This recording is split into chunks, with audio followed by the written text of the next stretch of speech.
Hello, Ronnie! Gandang gabi po. Ronnie Ricketts? Hindi po. Idol kayo na, di ba? Philippine Opo. Action Film, mga kaibigan, di ba? Oh. Di Sir Dick Israel nga, di ba? Nung, kaya lang, wala na. Diyan ko nakilala. Fernando po Jr. Buti nga nagbabalik na yun eh. Ang nakikita kong nasa yapak niyan, Coco Martin. Diba? So, nag-apply ko pa double. Yung pagbabarilin na ako, na pak! Sir, ba't maingay? Umuulan po dito, Papa Jack. Patigilin mo muna yan. Lakas mo ng ulan. Ha? Napakalakas ng ulan. Saan ka ba ngayon, sir? Sa Makati po. Umuulan sa Makati? Yeah. Napakalakas po ng ulan. Teka nga, sir, tinan mo nga kung umuulan sa labas. Tingnan, check mo nga. Kasi yung motor ko nasa arawan eh.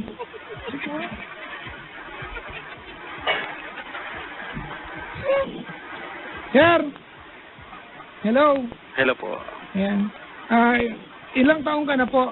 40 po. Ah, talaga? Opo, 40 po. Ilang taong ka na 40? O, di ba? Sige. Sumagot ka sa akin. Di ko kaya sagutin, Papa Jack. Yan yung mga bagong tanong ngayon. Ilang taong ka na 40? Ilang taong ka na 40? Oh, Papa Jack, yung namimiss ko, yung mga joke mong ganyan. Yung walang kwenta, sir, no? Sabi Oo. ko na eh, niloloko mo ako eh. Nabubusit ako teka ka. Papa Jack, nandiyan pa yung kasama mong babaeng makulit? Babaeng makulit? Oo, yung... Hindi ko lala kung makulit siya, pero may kasamang babae pag Friday po. Pag Friday lang. Depende po pag pumasok siya. Apo. Kasi yung Friday namin, trip-trip lang niya pag pumasok siya. Oo, at least nakakatuwa. At talaga? Opo. Actually, naghahanap po siya ng donation. Ano ba yung donation na hinahanap niya na nakaraan? May nag-donate Yung na ng... yung pintura. Hindi, may nag-donate na ng pintura sa kanya. Yung yero. May nag-donate, teka lang update. May nag-donate na ng paso. Pako. Yung pako, Papa Jack, meron na po. Hindi na, oo. Yung walis tambo, meron na. Meron. Ang kailangan niya yata ay ang lagayan ng pinggan. Ay, mahal ataw yun, Papa Jack. Yung sinasaksak daw, tapos pag sinaksak mo, yung pinggan, Kusang nahuhugasan. hindi kusang may steam, tapos magkakaroon ng buhay yung pinggan, Ay, opo, maghuhugas tama, ng opo. magluluto ng breakfast, mamamalengke yung pinggan mag-isa. Opo. Tama, yun nga yung huling niyang pinapadunay. Diba? Opo. Sige. Teka nga muna, ba't ka ba napatawag, sir? Opo, sa po, problema po problema ng anak sa magulang. Talaga? Sige, Opo. kwenta mo ako, sir. Opo. Paano ko kaya umpisahan ko na po ba, Papa Ano Jack? pong ginagawa sa buhay ni Ronnie? Driver po. Ano pong dinadrive mo? Yung Uber, yung ano po nga yung mga bago, yung Uber po. Talaga? Opo. Sa'yo yun, sa'yo? Sa akin po. Magkano po kita? Balak ko mag-Uber eh. Mag-Grab, gano'n. Balak ko nga, magpapasada ako pag wala akong Oo, ginagawa. Papa Jack, pag kuha ka ng sasakyan, tutulungan kita. Yun po, inahente pa ako. Hindi naman. Para bisita rin ako kahit pa paano. Talaga? May recommendation fee, gano'n? Oo, parang gano'n. May kita ako dun 3,000. Talaga? Opo. Sayang din yun, 3,000, Papa Jack. Pabili na rin yun ng yung panglagay ng pinggan na di kuryente. Talaga? Opo. Ayun, salamat medyo tumigil-tigil na yung ulan. Sige. Lakas na. Magkwento ka na po, ano mong meron yan? Opo, ayun po, yung problema ko po sa nanay ko. Kasi po,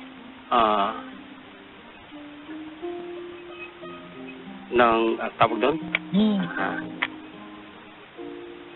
Nung 10 taon na ako, siyempre, Papa Jack, may isip na ako, di ba?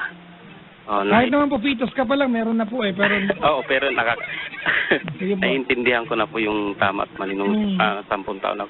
So, doon ko unang na-encounter o na-realize yung ugali ng nanay ko. Di ba, Papa Jack, ang magulang, unang-una dapat nire-respeto yun. Dapat po. Opo, yun ang unang-una talagang dapat gagawin ng anak sa magulang, respeto. Tapos, ang nagiging problema po namin, hindi lang ako, lahat kami magkakapatid. Ang nanay ko po, di ba ang nanay, Papa Jack, pagka nasa bahay, ang ginagawa dapat nagluluto ng pagkain. Uy, ayoko, teka lang ayokong buwayag sa ganyan Kasi, pag tama naman, obligasyon niya ng magulang, hindi lang nanay. Or responsibilidad ng lahat yan na ihanda yung kakainin kung, di ba, kung ano man yung pangailangan na gawain sa bahay. Kaya lang po, pag umuo ko sa'yo, para natin sinabi na magulang o ang nanay, yun lang dapat ang ginagawa niya, which I don't think tama, appropriate na sabihin ko sa'yo, oo. Hindi, pero nung that time na 10 years old pa lang ako, so yung mga kapatid ko halos maliliit pa lang, so dapat obligasyon talaga ng nanay namin yun, di ba? Tapos yung ipaglaba kami ng damit, tapos yun nga, magluto ng pagkain, asikasuhin yung sa loob ng pamamahay. Eh nung lumaki na kami, so ayun, imbis na ang ginagawa niya po Papa Jack sa loob ng bahay, yun ba yung tawag doon? Yung sa buong maghapon, hindi siya nagluluto ng pagkain, hindi kami pinaglalaban ng damit. Punas ng punas po sa loob, halos loob ng bahay, pinupunasan niya. Pag may dumaan lang na ipis, pupunasan, palalabasin muna kami lahat. Kaming 5. Teka lang, sir. Ikaw ngayon ay 40 na. Bakit hindi pinag-uusapan ito ngayon? Opo, kasi hanggang ngayon, Papa Jack, ganun pa rin ang ugali niya. Ang ginagawa... Ano po ang ayaw mo sa ugali niya? Ito, ganito pa kasi, Papa Jack. Pagka once na nasa loob na siya ng bahay namin, kagagaling sa labas, ayun, palalabasin kami. Tapos, ang gagawin niya, pupunasan lahat ng bahay namin, pati mga appliances namin, pinupunasan niya ng basang-basahan. Okay. Oo, pinalalabas kami. Okay. Kaya, tapos nung nagkatrabaho na ako, so yung pag-uwi ko ng bahay, dahil pagod nga ako, kailangan ko magpahinga. Tapos, ayun, pag dumating yung time na magpupunas naman siya, palalabasin po ako kahit pagod ako. So, ngayong 40 ka na hanggang ngayon? Apo. Hanggang ngayon, iniisip mo pa rin yan? Kasi pinoproblema pa rin namin dahil nag-aaway kami mag-asawa dahil sa nanay ko. Ba't nasa isang bahay lang ba kayo? Opo. Ganun. Tapos hanggang sa nag-aaway na sila ng asawa ko, pati nung nanay ko, dahil nga po sa ganung ugali niya. Hindi na makakilos po yung asawa ko dahil sa pagka nasa CR na ang nanay ko, inaabot yun ng halos 5 oras doon sa CR. Wala na, hindi na kami makagamit. Tapos pag siya naman ang nasa lababo, hindi na rin makagamit yung asawa ko. Pero iniintindi pa rin namin, nire-respeto pa rin namin bilang isang magulang. Anong tanong mo sa akin? Interesting. Ito. Ang tanong ko, Papa Jack, kasi pag nakapagsalita ako sa kanya, nangatwiran ako sa kanya, pinalalabas niyang masama daw yung ginawa namin. Ganito, okay. Kinikwento sa labas, opo. Ganito, Ronnie, opo. Hindi ko alam kung naiintindihan ko na maayos yung kinikwento mo. Opo. Yung nanay mo, meron siyang excessive na desire para maglinis. Opo. Oo. Hindi ko rin alam, Brad, kung ako'y tamang tao para magsabi sa'yo ng ito, ha? Opo. Kasi hindi mo ako Dr. Chong eh. Pero, Brad, kasi kondisyon yan sa utak eh. Opo. Oo. Ano yan? Hindi nila ginusto. May kilala ko. Ikukumpara ko lang ha. At ako, humingi na po ako ng tawad. This is just an observation. I am coming from a point of view of a regular person and I will never be a doctor in this lifetime. Di ba? Brad, kasi ano yan eh. Kumbaga, kondisyon yan. May kilala ako, Brad, maghapong naka-sweatshirt, naka-medyas, naka-close na sombrero. Ayaw niya madapuan siya ng kahit ano likabok. Di ba? Kahit napakainit, lagi siyang nakabalot sa katawan. Kasi may trauma siya na madumihan siya. Kumbaga, it makes him very, very uncomfortable. Di ba? May mga ganang tao, Chong. May mga taong, kumbaga, hindi nila kaya yung mga simpleng bagay na sa atin, sa kanila, big deal. Oo. Tama. So, well, ikaw na nagsabi sa akin, na iniintindi siya. Wala akong ibang sabihin sa iyo ngayon, brother, kundi intindihin niyo pa rin. Di ba? Magpasalamat na lang kayo, looking at the brighter side, na yun lang ang problema niyo sa kanya. Opo. More than anything else. Yun lang. Kasi, di ba, it could have been a worse problem. Ako, Papa Jack, naiintindihan ko. Pero yung misis ko, Siyempre, di ba? Minsan lang, lately lang naman sila nagkasama sa isang bahay. Ito ano yan, kumbaga ikaw kumusap sa misis mo. That's your mother, that's your mom. At so far, Brad, wala namang, kumbaga there's no crime na nakukumit yung nanay mo by doing that. Kumbaga, naiirita kayo. Yun, tama. Tama. Naiirita kayo, tama mali? Opo, tama po. Oo, pero this is not something na naman na ikamamatay ninyo. Opo. Di ba, if anything, nakakatulong nga eh. Ha? Tama? Pero ang problema to a point na napaperwisyo kayo kasi kailangan nyo gawin yung CR, pero hindi ito seryosong bagay na kailangan nating na magkasira-sira na relasyon.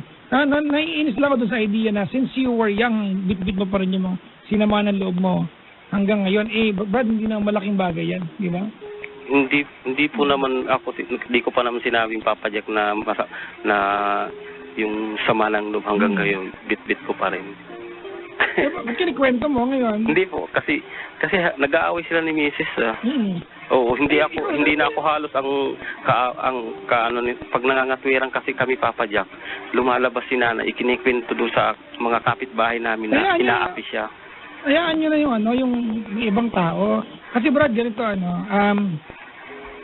I have a feeling kasi na when you talk to your mom, hindi polite. Opo. Tama ba ako? Opo. Are you binibigay niyo ba sa kanya pakiramdam that she is being disrespected? Opo. Huwag niyo hayaan yan. Huwag niyo iparamdam sa kanya na disrespect niyo siya. Kasi mali yun. Alright? Opo.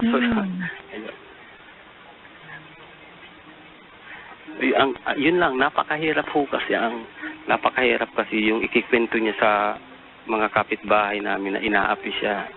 Kahit hindi naman totoo. So, yun ang magiging dating sa kanya niyan. It will always dawn to her na parang inaapi niyo siya. Kasi syempre, di ba? Ano lang ba gusto na nanay mo, linisin yung banyo ng 5 oras. Nakakapikon nga naman yun, di ba? Opo. Imagine mo, germs ka na, tapos may... Tama? Tama.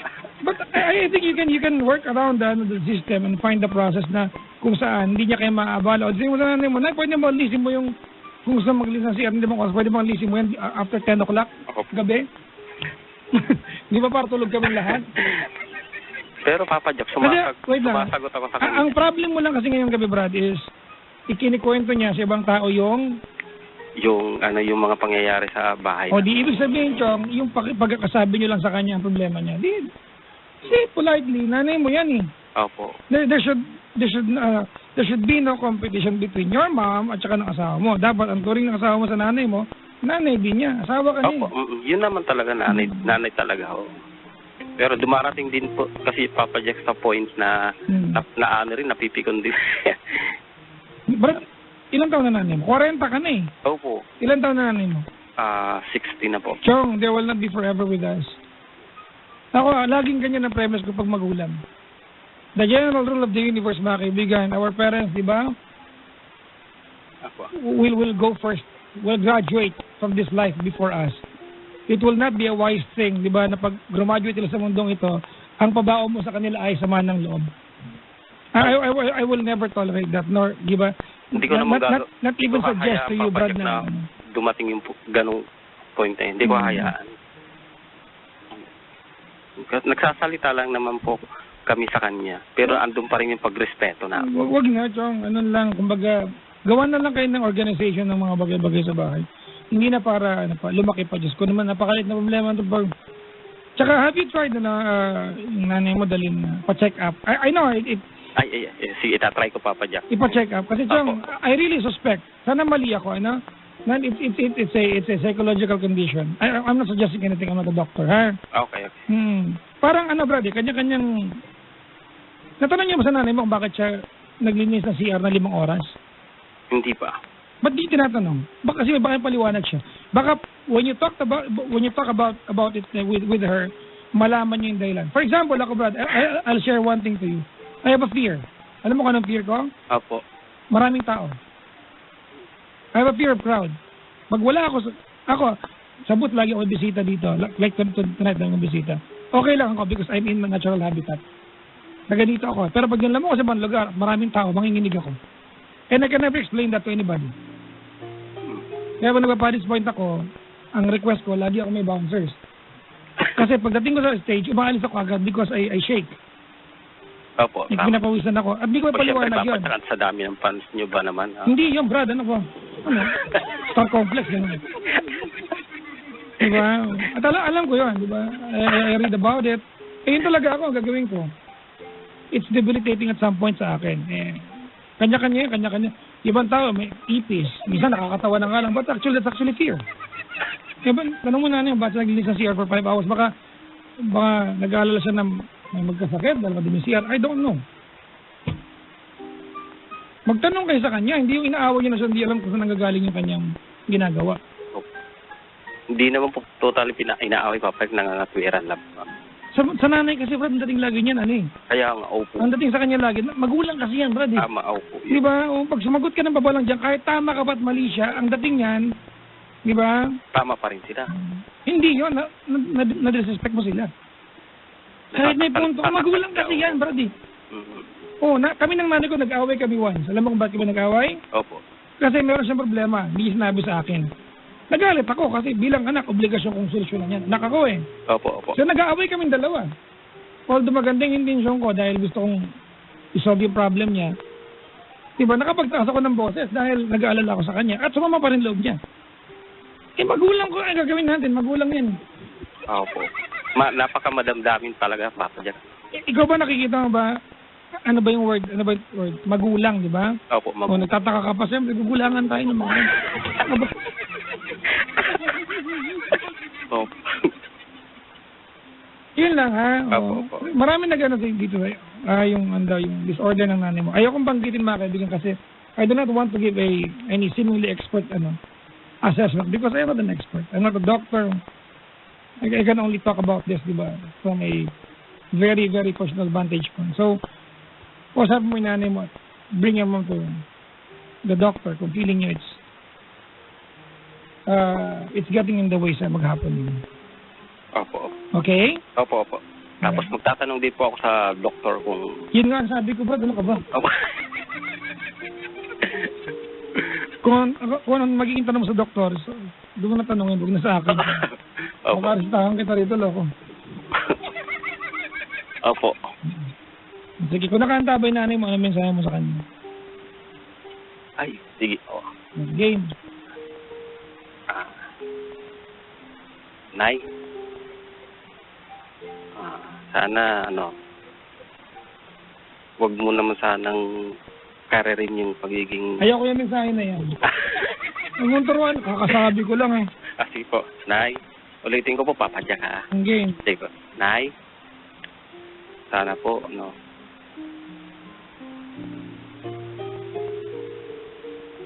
sana po. Ulit natin. Ganda, ha? Apo. Umpisa mo, Nay, mahal ka namin. Apo. At kahit ano pa, yung ugali mo na ayaw namin, di ba, papakisamahan ka namin at pagtsatsagaan namin kung ano man nakakaabala sa amin. Doon mo umpisahan. Huwag yung, Chong, I expect you to be the one to adjust to your mom, not your mom adjusting to you. Yes. Asampaling kita ng alpambrang kulit mo. Game. Sige po. Nay, nanay, mahal na mahal po namin kayo. Salamat po ng marami. Unang-una sa pag-aalaga niyo sa amin nung maliit pa kami. At yun, pagbibigay ng ng papaaral sa amin, pagbibigay ng mga pangangailangan namin. Sana wag po kayong magtatampo. Nagsasalita man kami. Para din po sa inyo yan. Kahit nagsasalita kami sa iyo, Nay, andun pa rin yung pagrespeto na. Ay, naku, tumigil ka. Ayoko marinig yan. Ayoko yung kahit... Chong, ulitin ko kahit even if you have the best intention in the world para sa nanay mo at sinigawan mo siya, at kahit ang sinasabi mo sa kanya yung magandang bagay, if dinaan mo yan sa pasigaw, it will always dawn to her na hindi mo siya nire-respeto. Kahit na ang word mo ay I love you pero pasigaw, Brad, it's disrespectful. So pag sinasabi mo na kahit nakakapagsalita ka mo sa'yo, mahal ka namin, hindi niya na-appreciate yan. Chong, you are 40 years old. Opo. Tama ka? Opo. And I do not have to make or overemphasize that. 40 ka na, Brad. Darating yung time, magiging sensitibo ka na rin. Ah, Ayokong mga kaibigan, pun unintended Pero alam niyo yan, pag tumatanda, naging sensitibo. Ako nga yung bata po, 22 lang sensitibo. 22 lang kayo, Papa Jack? Yung last year, 23 na ngayon. Ka na makulit, Brad. Tingnan ko nga sa Ulitin mo. Opo, ayun. Sige po, ulitin ko po. Game. Po. Ayun, nanay, salamat po ng marami. Ayun, dahil sa inyo. Binibigay niyo sa amin dati yung mga, nung wala pa akong asawa. Ayun. Ayun, inaalagaan mo kami. Salamat na marami kahit may asawa na ako. Ga-advise pa rin kayo. Yun lang po. I love you, nanay. Yun lang po, Papa Jack. Tony! Opo. Okay. And now that you have submitted, nag-caving ka na dun sa idea na yan. Opo, salamat. May sabihin ako sa'yo, ha? Opo. Okay. Ito, just to appreciate your point. I'm not telling you, Brad, na wala kang punto pag naiinis ka. Tao ka Opo. Di ba? Kahit na, even if you're the nicest son or daughter in the world, tao ka, maiinis ka, at mabubusit ka, di ba? At nanay mo pa yan. Tama? Opo. But then again, Chong, it would always depend on how you manifest yung nararamdaman mong pagkayamot.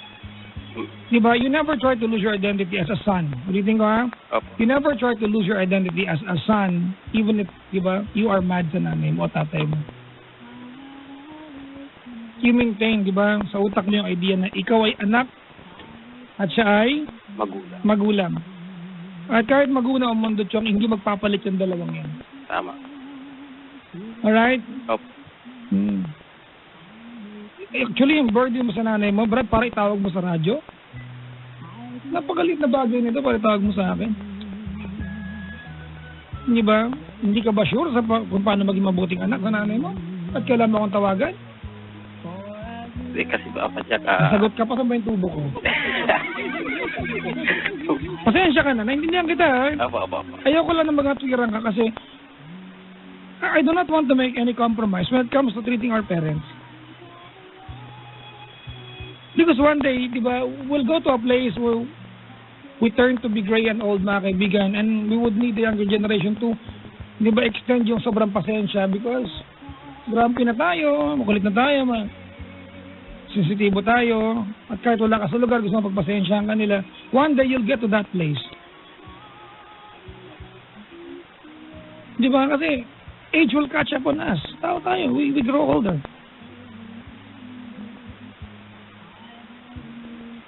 Am I making sense? Sana yung mga anak na walang yan sa magulang nakikinig, ha? Yung mga magulang po na may anak na walang yan, padaling sa akin yung anak niya, kampalin ko sa harap mo. Baka hindi niya magawa. Minsan yung mga magulang ko, sinsido rin. Padala niyo po yung sa akin, ako po hasapak sa harap niyo. Hindi niya magawa. Pag mga anak na walang yan. Because I hate yung mga anak na walang yan.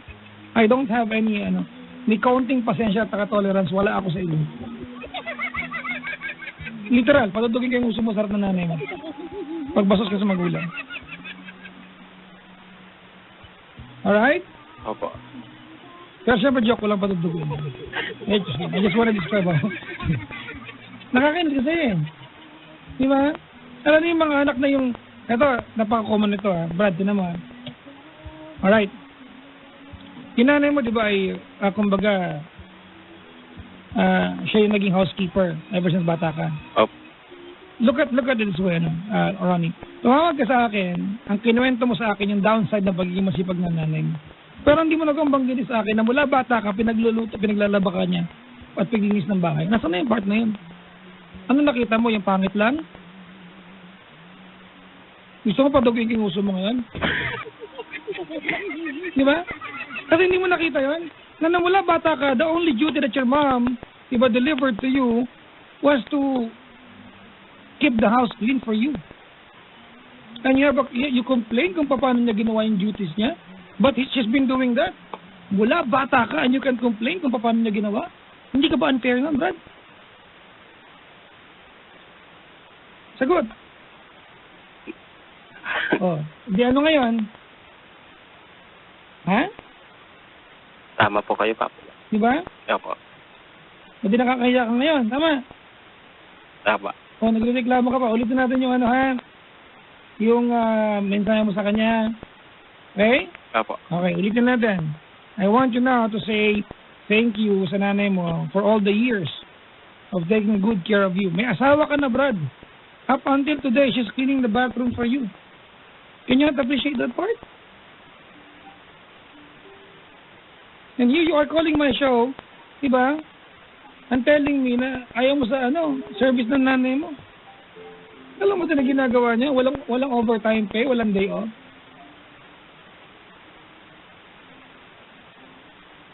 Yung araw niya nakadepende sa kung paano kayo uuwi ng bahay, kung gano'ng kadumi ang damit ninyo. Yung pagod niya nakadepende kung anong alikabok mayroon sa mga paa niya pagpasok niya ng bahay. May mga anak pa, di ba? Pag nagluto na meron pang kapal na baka magreklamo hindi masarap ulam. Hindi ba kayo nahiya? Minsan may mga anak dyan, di ba, na may kailangan silang damit, hindi nalabhan. Di ba? Paano yung anak, imbis na laban yung damit niya, kasi kailangan niya bukas, andun, nagdota o kaya nag-Facebook maghapon. Pero malaki ka na, kaya mo nang gawin.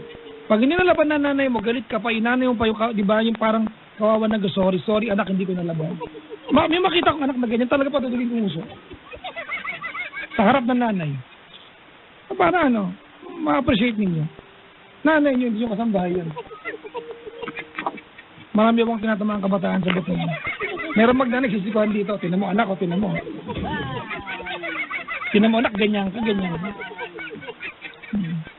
Paano, tayo mga anak, nandun tayo nakaangkla din sa katotohanan na mahal ka ng nanay mo. And we all believe and we take advantage of the fact that mother's love, mga kaibigan, especially nanay, di ba? Parents' love, especially mother's love, is unconditional. We take advantage bilang mga anak. Papasalamat si nanay mo, ha? Opo. I wanna hear you. Tawag ka sa akin, nang reklamo ka, imbis na i-appreciate yung nanay mo. Okay? Opo. Game.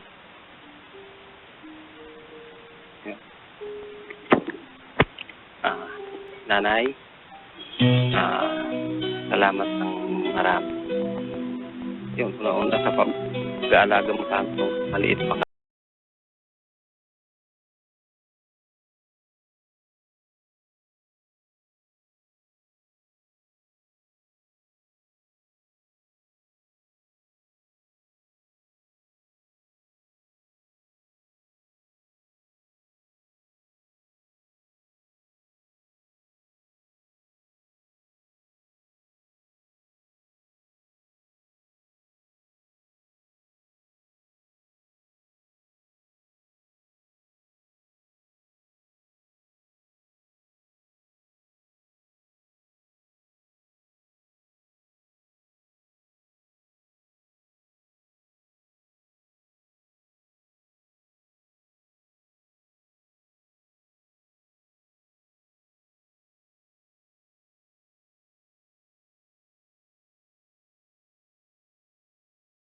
So, lalabas tayo. Kain tayo sa kahit Tagaytay, gusto mo. Walang problema.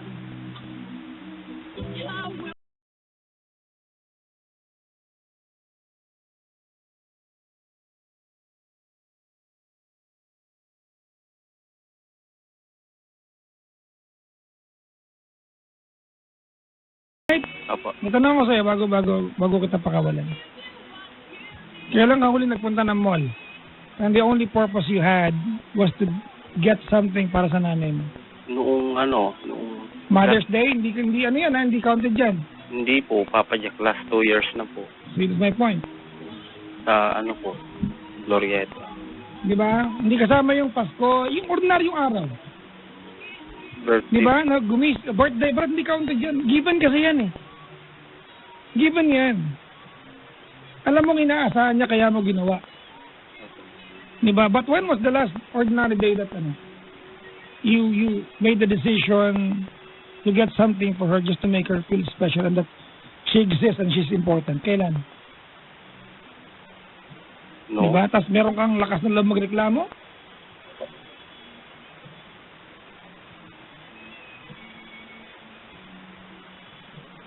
Alright? Opo. I'm not saying you're a bad son, ha? Opo. Hindi yung sinasabi ko. Sige na. Huwag mo nang bayakap mo nanay mo, ha? Opo. Bila mo duster, yung bulaklakin, no? O kaya para mo sa SpongeBob yung print, no? Pikachu, ganun, ha? Opo. Kaya maganda Gundam. Nanay, ano, naka-Gundam.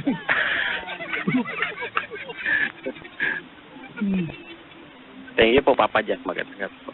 Yan lang gabi.